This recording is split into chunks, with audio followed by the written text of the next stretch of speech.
Application है, मेरा भी नहीं है। हम चुनाव कैसे लड़ेंगे? अभी तक तो ले आया। अभी तो देखिए, ये चुनाव आयोग का एप्लीकेशन। तेजस्वी यादव का यह बड़ा आरोप है, मेरा नाम वोटर लिस्ट में नहीं है। चुनाव आयोग की कार्य प्रणाली पर गंभीर सवाल खड़े किए हैं। सुप्रीम कोर्ट से जांच की मांग भी कर दिए हैं। दोस्तों, बिहार की राजनीति में इन दिनों एक अलग ही तरह की हलचल देखी जा रही है। जहां सभी राजनीतिक दल विधानसभा चुनाव की तैयारियों में जुटे हुए हैं, वहीं अब राज्य के पूर्व उप मुख्यमंत्री और आरजेडी नेता तेजस्वी यादव ने एक ऐसा दावा किया है जिसने न सिर्फ चुनाव आयोग की प्रणाली पर सवाल खड़े कर दिए हैं, बल्कि चुनाव में भागीदारी के मूलभूत अधिकार पर भी बहस छेड़ दी है। तेजस्वी यादव का दावा है कि उनका नाम ही मतदाता सूची यानी वोटर लिस्ट में मौजूद नहीं है। उन्होंने बाकायदा प्रेस कॉन्फ्रेंस के दौरान लाइव डेमो के जरिए यह बात साबित करने की कोशिश की। प्रेस कॉन्फ्रेंस में मौजूद मीडिया के सामने तेजस्वी यादव ने चुनाव आयोग की वेबसाइट पर जाकर खुद अपना इपिक नंबर डाला, जो था RRB29162120। जैसे ही उन्होंने सभी विवरण भरे और कैप्चा कोड डाला, स्क्रीन पर लिखा आया नो रिकॉर्ड फाउंड, यानी कोई रिकॉर्ड नहीं मिला। तेजस्वी यादव का नाम वोटर लिस्ट से हटना यह कुछ समझ में नहीं आया। मेरा ये एप्लीकेशन है, मेरा भी नहीं है। हम चुनाव कैसे लड़ेंगे? अभी तक तो ले आया। अभी तो तेजस्वी यादव कहते हैं, आप ही बताइए, जब मेरा ही नाम नहीं दिख रहा है तो हम चुनाव कैसे लड़ेंगे? अब तेजस्वी ने सवाल किया है, क्या लाखों बिहारी जो बाहर है उसका नाम ऐसे ही वोटर लिस्ट से कट चुके हैं? तेजस्वी ने आगे कहा है कि वे दीघा विधानसभा के वोटर हैं। उन्होंने बीएलओ को फॉर्म भी सौंपा, फोटो भी खिंचवाई, फिर भी नाम हटाया गया है। क्यों? तेजस्वी यादव ने आरोप लगाया है कि यह महज एक गलती नहीं, बल्कि व्यवस्था की गड़बड़ी और संभवतः एक सुनियोजित लापरवाही है, जो साफ साफ दिखाई दे रहा है।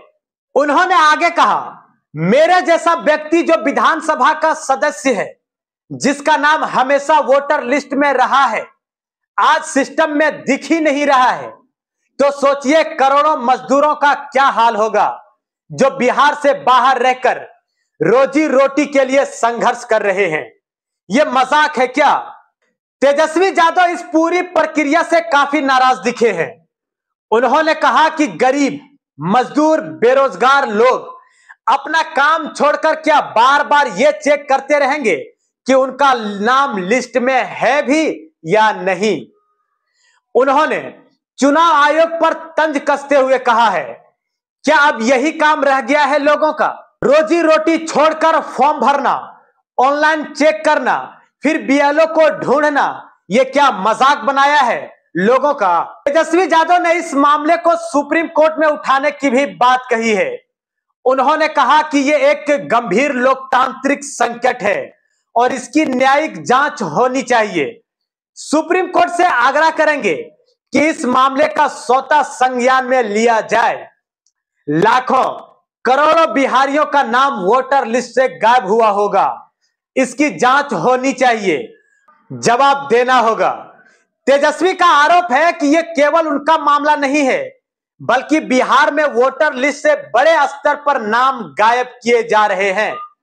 फिलहाल चुनाव आयोग की ओर से इस विशेष मामले पर कोई भी आधिकारिक प्रतिक्रिया नहीं आई है, लेकिन यह मामला इसलिए भी गंभीर है क्योंकि तेजस्वी यादव जैसे वरिष्ठ नेता का नाम अगर लिस्ट में नहीं है तो यह चुनाव प्रक्रिया की पारदर्शिता पर भी सीधा सवाल बन जाता है। बता दें कि हाल ही में बिहार में विशेष गहन पुनरीक्षण यानी SIR अभियान को चलाया गया, जिसका मकसद था मतदाता सूची को अपडेट करना और गड़बड़ियों को सुधारना।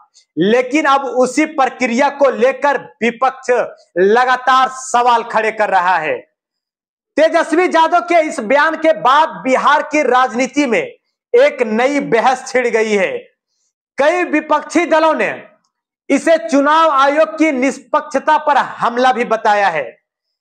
वहीं सत्ताधारी दल बीजेपी की ओर से अब तक कोई भी आधिकारिक प्रतिक्रिया नहीं आई है। तेजस्वी ने यहां तक कहा है कि आप भाजपा वालों से भी पूछिए कि उनका नाम लिस्ट में है भी या नहीं, क्या उनका नाम भी ऐसे ही गायब हो गया है। दोस्तों, यह पूरा मामला अब आम जनता के बीच भी सवाल खड़े कर रहा है। क्या कोई भी नागरिक घर बैठे अपना नाम ऑनलाइन चेक कर सकता है? क्या वेबसाइट की जानकारी सही है? क्या लाखों लोग फॉर्म भरने के बाद भी लिस्ट से बाहर हैं?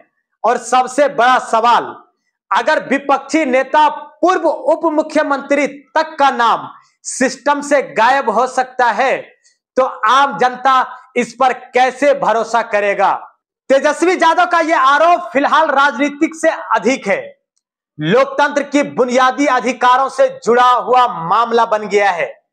वोट देने का अधिकार, चुनाव लड़ने का अधिकार, इन सबसे जुड़ी है एक पारदर्शी और सटीक वोटर लिस्ट। अगर इस लिस्ट में ही खामी है तो पूरी लोकतांत्रिक प्रक्रिया पर एक काला साया मंडराता हुआ दिखाई दे रहा है। अब देखना होगा कि चुनाव आयोग इस पर क्या जवाब देता है और सुप्रीम कोर्ट इस पर क्या संज्ञान लेता है। बने रहे हमारे आयान फास्ट न्यूज के साथ। मैं हूं नूरानी मैमून।